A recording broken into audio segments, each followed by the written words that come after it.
Oh no. They aren't getting any bigger. Why are they getting smaller now? I mean,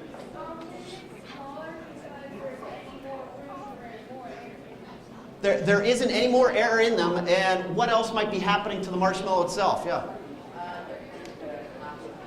Yeah, it's starting to collapse. Just like the styrofoam, the air has worked its way out now, and it's not holding up the marshmallow, so the marshmallow is starting to shrink.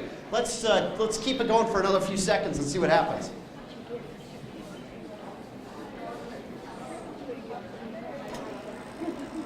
No, that's not helping. Okay, let me let the air back in and see what happens. Oh, that is not encouraging. Does anybody want a deflated marshmallow?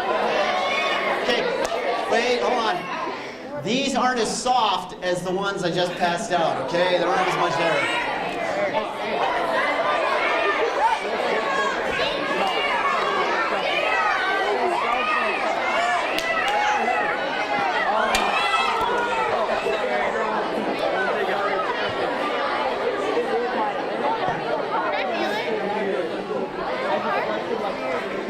Now, I need your help. Even though I'm the one who left all these peanuts, packing peanuts and flower petals all over the place. I do need to do a marshmallow check. I don't want to leave any marshmallows left behind. So just make sure all those marshmallows got picked up and eaten. And it's also an opportunity, everybody settle down. It's an opportunity for me, even though you don't know them, I'm very grateful to our facilities staff who made these tables available, who got our tables set up for your science fair posters. So let's give them a quick round of applause.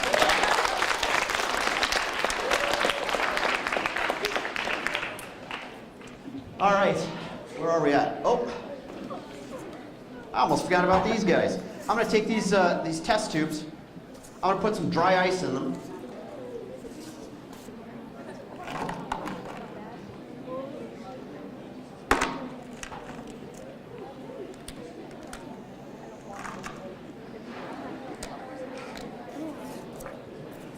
So I got 2 pieces of dry ice in here. I'm going to put a stopper on. What do you think is going to happen? The stopper is going to come off because this is turning into the gas state. I'm just going to leave it here. You guys can watch the stoppers.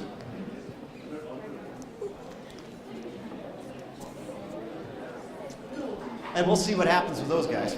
So what I'm going to do is I'm going to switch over to a portion of the program where I use this video screen. I want to show you a couple things, and then I'm going to do a demonstration that goes with some music. So I'm going to see if we got the system all working here.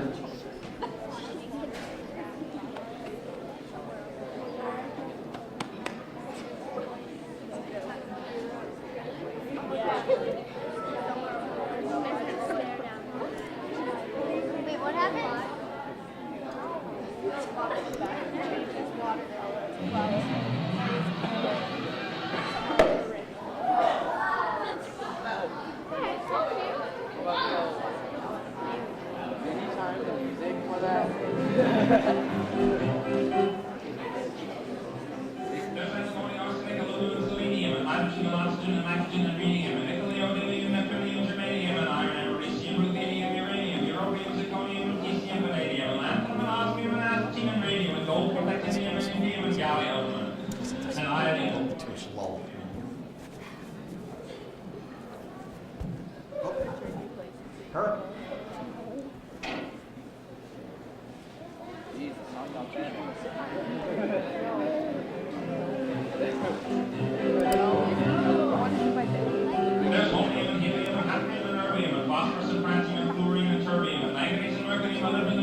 What did you do, Gus? Don't you worry. It's the opposite way now.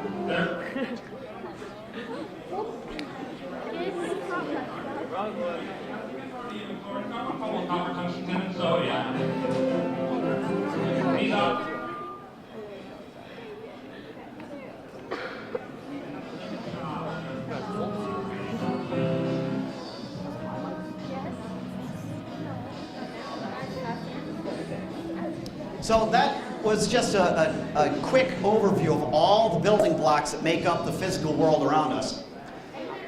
And there are about 120 of them altogether. But it turns out there are only about 7 that are critically important to us as living organisms. Carbon. Well, let me stop here.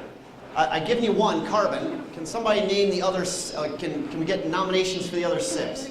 Over here. What's that? Oxygen's another. Hydrogen's important. Nitrogen. You guys are great. Helium is not actually critical to living organisms. Helium is actually chemically unreactive. That's why it forms these balloons that we can have float up in the upper atmosphere. That's a good guess. In the red there. Well, carbon dioxide is a compound. It's a combination of carbon and oxygen, which are both important. Plants use carbon dioxide to make sugars that we eat. Yep. Sodium is really important to our nerve system. Really valuable. Anybody else? We got 2 more that are really critical. Yeah. Calcium for bones, but actually not as critical as 2 others. I'll tell them to you. It's phosphorus and sulfur. We need phosphorus for making DNA and RNA, and also for storing energy in a molecule called adenosine triphosphate, and sulfur for making certain proteins. Those atoms, but the calcium is important for bones, potassium and sodium for nerve conduction. Very few elements are really needed for life, but the others have really interesting and neat properties. The next thing I want to show you is actually something really simple, water. Water drops, but water drops do something really amazing on a very small scale.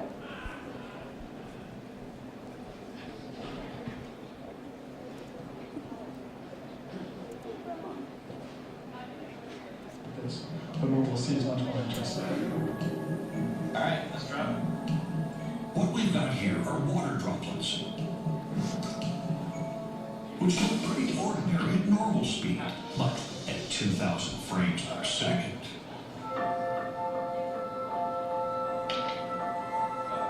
Maybe mathematician John Bush can explain to us just how a drop can bounce.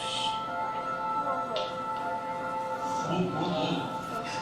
That is so cool. And that's just going to float all the way over to you. Okay, so you're saying that happens all the time? That's right, every time a water drop coalesces into water, so every time it rains, the raindrop hits a puddle. That's raindrops in a puddle. Okay, so that's billions of times.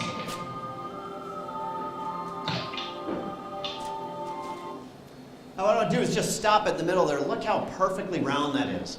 Water is a really sticky material, it turns out. And that's good for us in a lot of ways. It means we get droplets, we get clouds. If water wasn't sticky, we wouldn't get clouds. If we don't get clouds, what don't we get? We don't get rain, we don't get snow. We may not like snow as much, but here in Wyoming especially, we need that snowpack because that's where a lot of our water comes from. So we need water to be sticky. Nitrogen and oxygen are not sticky. That's why they're so cold as liquids, because you have to lower their energy so much to get the particles to stick together.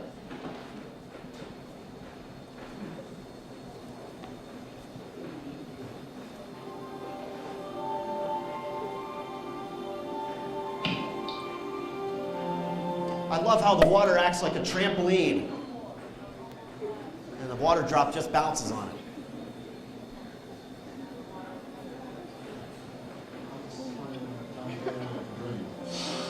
Or for non-PhDs, there's a thin layer of air separating the drop from the water. But as the air is pushed aside, most of the droplet connects with the water below.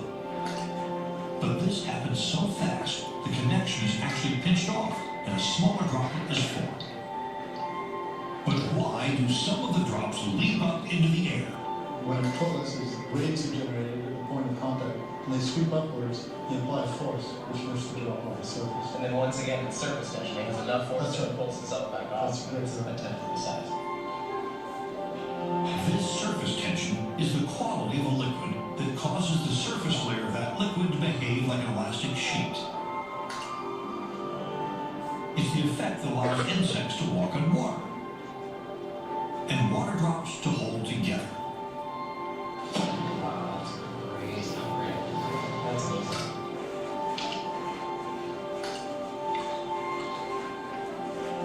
This cycle happens again and again until the droplet is small enough to be completely absorbed.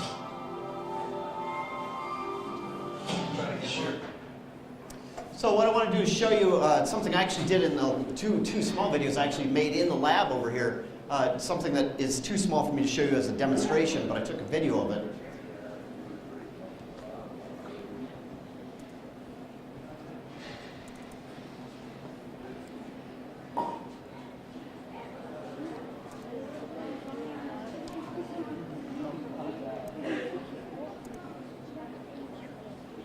And so what you're looking at here is a beaker of water, and I'm sprinkling a special kind of sand onto the water.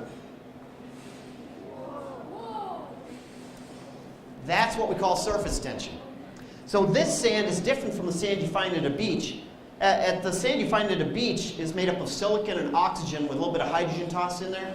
And at the surface of every grain of sand, there are lots of little oxygens attached to hydrogens. What's the formula for water? H2O. So water has lots of hydrogens and oxygens.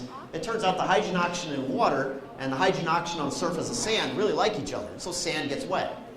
This sand has been changed. So instead of that OH, it's got an oxygen carbon. That doesn't like water. It doesn't stick to water. So the water's trying to figure out what to do with the sand, and what it does is just try not to deal with it. And eventually what we'll see is the sand actually drops through.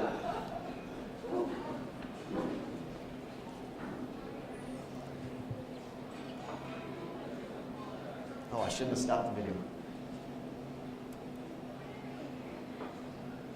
No, let me reload it here. Oh, there it is. And I do it one more time here. Here's that surface tension. The water's trying to hold together. The sand isn't able to attach to the water. And so it forces the water to stretch and stretch and stretch until finally it breaks through. Now what's amazing about this sand is when I pour the water off, it's completely dry. It never gets wet. The water can't figure out what to do with it.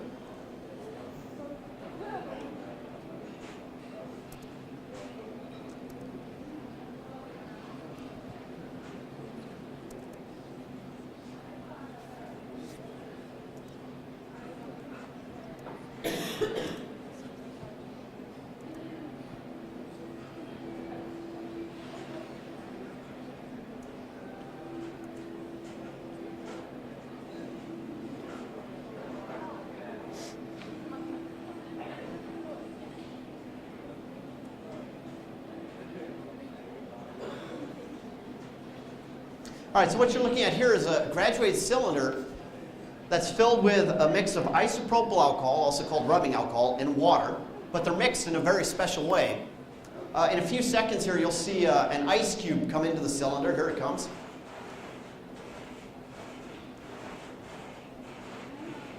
Now see how the ice cube is floating in the middle. Now that tells us, because of the density stuff we talked about earlier, it must be less dense than the liquid to that point, but more dense than the liquid below it. And so the way I got this was to take a graduated cylinder filled with just rubbing alcohol, and I put a couple ice cubes in it first, and the ice cubes melted at the bottom because ice is more dense than rubbing alcohol. Now what I'm hoping you can see is if you look carefully right here, can you see this downward flow of liquid? I don't know how far back you guys can see it or not. There's water sloughing off the ice cube as it melts because liquid water is more dense than ice is. And water is one of the few substances that does this. And this is incredibly important for our planet. Ice floats. We take it for granted, but it's a really weird thing. Most substances don't do this. The solid normally sinks in its liquid.